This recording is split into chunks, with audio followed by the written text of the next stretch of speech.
Hello guys, pag-usapan lang natin ang breaking news na exclusive nga naman guys na pinag-uusapan sa lahat ng social media. Mika, nagalit daw sa ginawa ni Sir Gaben. Totoo nga ba? Kitang-kita naman natin kasi guys, ang ginawa ni Sir Gaben ay puro pambabatikos daw ayon sa mga solid fans niya na talagang tumira sa kanya dahil kaliwaan kasi guys ang batikos kay Sir Gaben dahil sa ginawa niya kay Mika na isang bini. Na animo kasi guys na sinasabi nila na todo nga naman kasi ang pambabatikos daw ang ginawa ni Sir Gaben. Ayon daw guys kay Mika, I'm really disappointed with his action knowing that he is already in a relationship. Please don't do this because it is very disrespectful.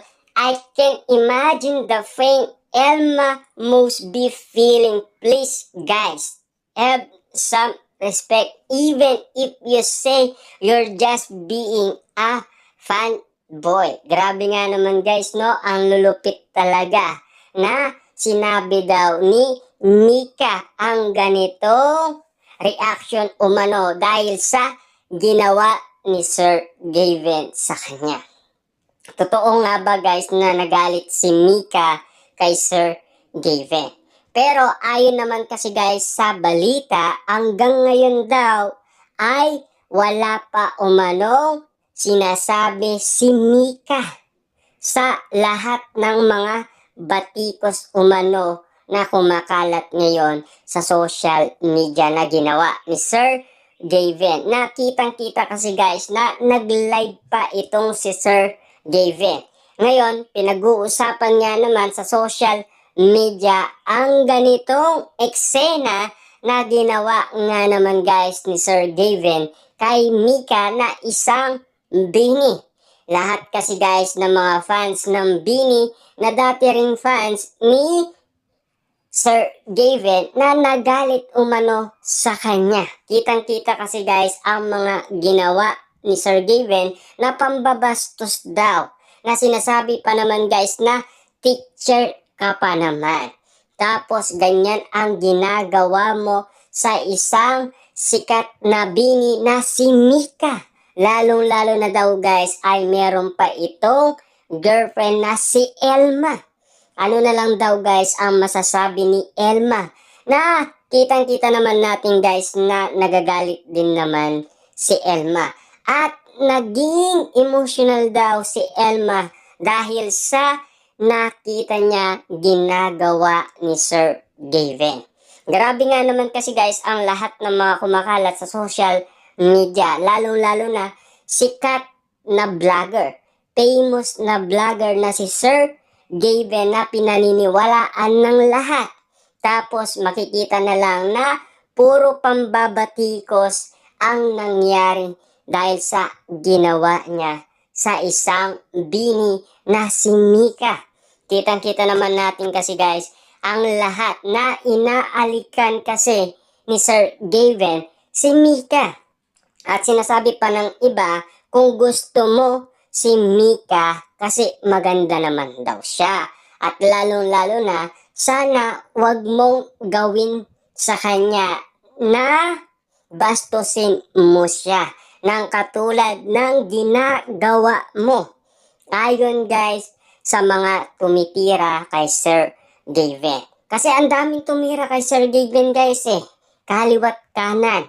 Nakita yan guys ng maraming tao na talagang kaliwat kanan ang pambabatikos kay Sir Gaben na ngayon lang natin guys nalaman na ganito pala guys ang mga kumakalat na issue ngayon sa social media ang patungkol kay Mika at Sir Gaben. Pero ayon naman guys kay Sir Gaben, nag-chat naman siya at umingi ng patawad kay Mika. Pero wala pa daw itong sinasabi kung okay yung ginawa ni Sir Gaben. Wala pa daw reaction umano si Mika. Kitang-kita naman natin guys kung meron nga naman kasing katotohanan ang mga kumakalat na issue sa lahat ng social media platform. Katulad na lang ng ganito guys, 'di ba? Na makikita na lang natin na talagang meron daw reaction umano si Mika nang dahil sa ginawa ni Sir Gavin na hindi nagustuhan ng mga solid fans ng Bini na dati rin mga fans ni Sir Gavin. Lalong-lalo na guys, no? Na teacher pa naman daw siya at lalong-lalo na nagtuturo ng mga bata dati na ngayon ay isang vlogger na. Kitang-kita naman natin kasi guys na kung gaano kakulit si Sir Gavin, lalo-lalo na sa kanyang mga vlog. 'Di ba? Yung kakulitan niya, arutan niya, at lalong-lalo na guys yung arutan at kulitan nilang dalawa ni Elma. At kitang-kita naman natin na sinasabi nga ng iba kung ano daw ang feelings na nararamdaman ngayon ni Elma dahil sa mga kumakalat na issue tulad ng mga ginagawa ni Sir Gavin kay Mika na isang Bini. Kitang-kita naman natin kasi guys, ang lahat ay hindi nagustuhan. Pero meron pa rin guys na nagtatanggol kay Sir Gavin na sobrang OA na OA daw ang mga fans ng Bini. Siyempre nagawa naman daw yun ni Sir Gavin dahil solid fans din siya ng Bini na si Mika. Kitang-kita naman natin kasi guys na ginawa ni Sir Gavin yun dahil sa pagmamahal at suporta bilang isang fans, 'di ba? Kaya nga naman guys, napakalupit ng ginawa niya, 'di ba?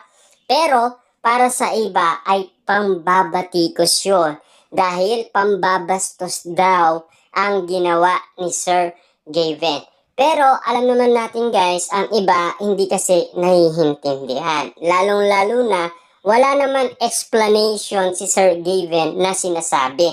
Kaya nga naman guys, nagkagulo sa social media dahil sa pambabatikos ng karamihan.